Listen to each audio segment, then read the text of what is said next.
Hello, folks. Welcome back to the AA Big Book Stories.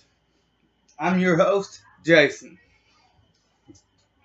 Today's video is brought to you by James 414 Vape Sales. That's James 414 Vape Sales.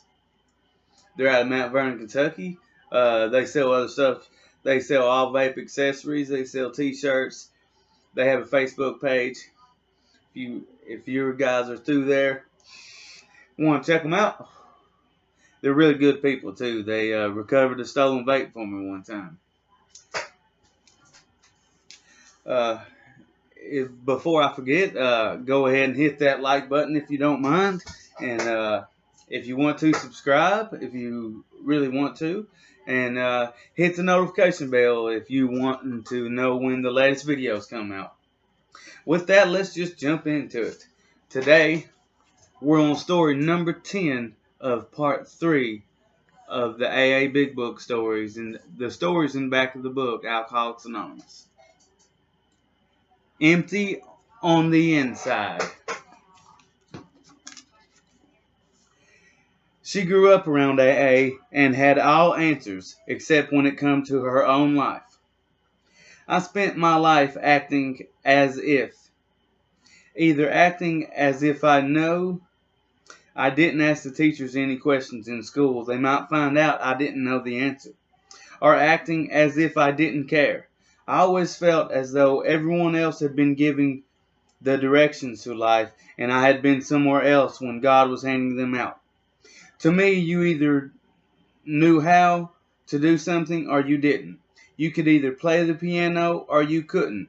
You were either a good ball player or you weren't. I don't know where I learned this attitude at, that it wasn't all right not to know. But it was certainly in my life, and it almost killed me. The concept of set a goal, work for that goal, achieve that goal was foreign to me. You either had it or you didn't, and if you didn't, you couldn't let on. You might look bad. I never once stopped to consider that others might really have to work hard for what they had. Gradually, my attitude translated into contempt for those who did know. Leave it to an alcoholic to look down on someone who is successful. My father joined Alcoholics Anonymous when I was 7. Many of my childhood Friday nights were spent at an open AA meetings because we couldn't afford a babysitter. I was the kid sitting over in the corner with a book. What effect did it have? I knew that being alcoholic meant you couldn't drink anymore and that you had to go to AA. As my drinking career began, I was always careful not to utter the A word in connection with my name. At my house, I would have been handed a meeting schedule. Besides, I knew that AA was all old guys that drank coffee and smoked and ate donuts. I had been there. Looking back, I'm sure most of those old guys were barely 30. So no AA for me. That would mean not drinking. And when I drank, life changed. I was 15 the first time I got drunk. I can tell you where I was, who I was with, and what I was wearing. It was an important day for me. Within a year, I was a poster child for adolescent treatment of alcoholism. My grades plunged. My friends changed. I wrecked a car. My parents went downhill, and I was suspended from school. When I first got sober, I wondered why my parents never checked me into treatment, and then I remembered that they didn't have adolescent treatment centers when I was a teen. As a matter of fact, I still have ceramics Dad made me in the psychiatric ward because when he was drinking, they didn't have treatment centers. I was always ready with a promise to do better or try harder to apply myself, to live up to my potential. Now there is the curse of every budding alcoholic. I managed to graduate somehow and went to college, where I promptly flunked out. I couldn't make it to class. Hindsight has shown me two reasons for this. First, if someone else had a free period, I tagged along with them. I thought that I had to be with my friends at all times. I was afraid that if they spent any time without me, they might begin to wonder, why do I even hang out with her anyway? They might realize that they had a better time without me, and that they might tell other people who would tell other people, and I'd be alone. Second, social conversation was a skill that I never acquired. When I met someone, I felt totally inadequate. To me, when I said, "Hi, my name is blank," they followed a defining silence, as if they were thinking, So? How did you meet people and have conversations anyway? How did they meet and begin to talk as if they had known each other for years? For me, it was one more thing that it wasn't all right not to know. So I kept drinking. When I drank, it didn't matter. It's important to interject here that I loved to drink. Drinking put me in the middle of life. I was a social drinker. Drinking made me extremely social. I didn't particularly like drinking with other women. I drank with the big boys. I always wanted to have a tremendous capacity for alcohol, and I learned to shoot an excellent game of pool, which made me quite popular in the local tavern scene. At one point, I even had my own motorcycle. When I read Bill's story in the big book and he said I had arrived, I knew what he meant.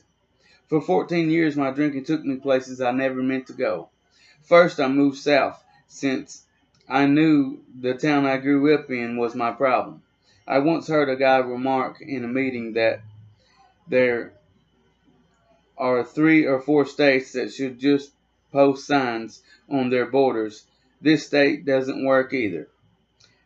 I did the things women do. My first marriage was really a one-night stand that lasted 5 years. I certainly couldn't admit that I had made a mistake. We had 2 children and I wanted out, but to leave would have meant taking responsibility. I just drank until he threw me out. Then it was his fault the marriage failed. At one point before moving home, I lost a job that meant a lot to me, as a direct result of my drinking for the first time. I went to a meeting of Alcoholics Anonymous and said I am an alcoholic. When I had gone to meetings with my dad, I always just said, I'm here with him. I called my father and told him I went to a meeting. Within a week, he mailed me a box containing the book, Alcoholics Anonymous, a tape of his AA talk, and a couple of meditation books, a copy of 12 Steps and the 12 Traditions, and a few other odds and ends. I think he had been saving them for the day I was willing. So divorced, I moved back home. Within a year, I was under arrest for child endangerment. I had left my sleeping child home alone and gone to drink. They were removed from my custody and placed with my mother. Then started my rounds of the treatment centers, and I could talk a good game. After all, I had grown up with AA. I was the one the counselors asked to talk to other women who were reluctant to leave their kids long enough to go into treatment. I could give the whole speech. We can't be good mothers if we're not sober. The problem was, inside, I was relieved that my kids had to live with my mom. It was too hard to be a parent. But I couldn't tell people that. They might think that I was a bad mom. And I was a bad mom. I was a terrible mom. No, I didn't beat them, and of course I told them I loved them. But the message my kids got from me was, yes, I love you. Now go away. They had to be practically invisible in their own home. I had absolutely nothing to give them emotionally. All they wanted was my love and attention, and alcoholism robbed me of the ability to give it to them. I was empty on the inside. While I was in treatment, my dad died, and I inherited almost enough money to kill myself. I got to drink the way I wanted to for about 2.5 years. I'm sure I got here faster because of it. Near the end, I was living in an attic apartment, and the money was long gone. It was November, cold and gray. I woke up at 5:30. It was gray outside. Was it 5:30 a.m. or 5:30 p.m.? I couldn't tell. I looked out the window watching people. Were they going to work? Were they going to work or coming home? I went back to sleep. When I woke again, it would either be light or dark. Opening my eyes after what seemed like hours, it was only 5:45 and gray. I was 28 years old. I finally got on my knees and asked God for help. I couldn't go on the way I was living. I had been in the apartment since August, and it hadn't bothered me to unpack. I wasn't bathing. I couldn't answer my phone. I couldn't show up on weekends to visit my kids, so I prayed. Something made me go dig through a box and found the big book my father had sent me years earlier. I always tell people to buy the hardcover version. For some reason, they have a harder time to throw. They are harder to throw away. I read Bill's story again. This time it made sense. This time I could identify. I slept holding on to the book like a teddy bear. I woke up feeling rested for the first time in months, and I didn't want to drink. I would love to tell you that I have been sober ever since, but that is not the case. I did not want I did not want to drink that day, but I took no action to ensure against it. You see, I believe that we get more than one moment of grace from God, but it is up to us to seize that moment by taking action. But I heeded the voice that said, "You might as well drink. You know you're going to." For the next few days, every time I went to my favorite watering hole, I was surrounded by people talking about sobering up. My bartender wanted to quit drinking. The guy I was shooting pool with talked about going back to AA. Someone next to me at the bar was talking about being at the local clubhouse for AAs. I did stop drinking, sort of, for a few months, but eventually went on a bender that would end it all. By the end of the 2 weeks of drinking, nobody was speaking to me, so I headed south, where I was sure they all missed me. There was no homecoming parade. People barely remembered me, and by the end of the week, I was out of money. I couldn't even book a plane ticket home. I had less than $1, and I had one of those hangovers.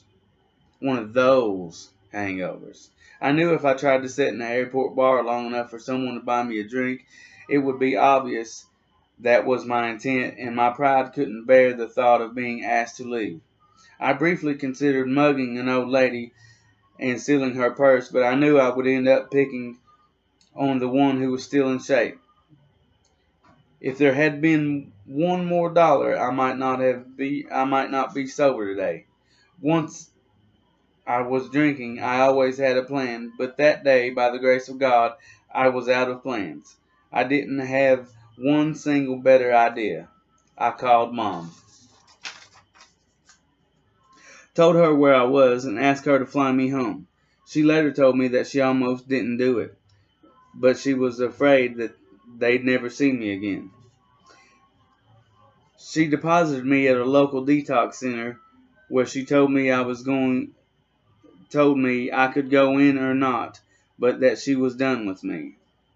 I was on my own. Detox gave me the same message.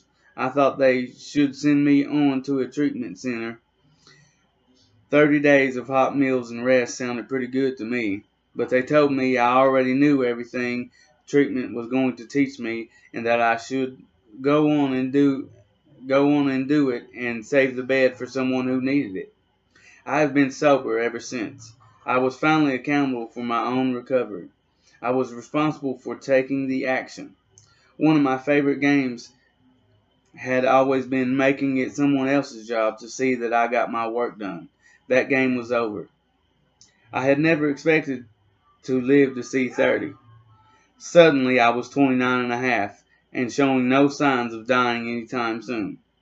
I knew in my heart that I would live whether I drank or not, that no matter how bad it was, it could always get worse.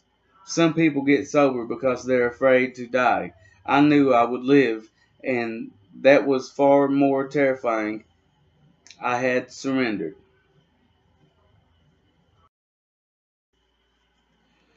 The first night of detox, I went into a meeting, and the woman speaking commented that alcoholism had taken her to the point where she didn't want to work, she didn't want to care for her daughter, she just wanted to drink. I couldn't believe it.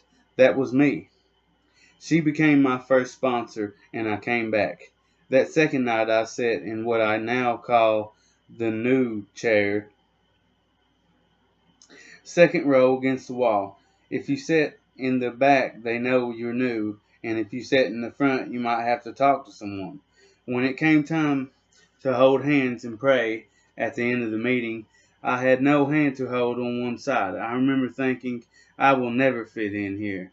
And hanging my head, I felt my hand being taken. Someone in front of me had taken time to be sure that the circle was complete.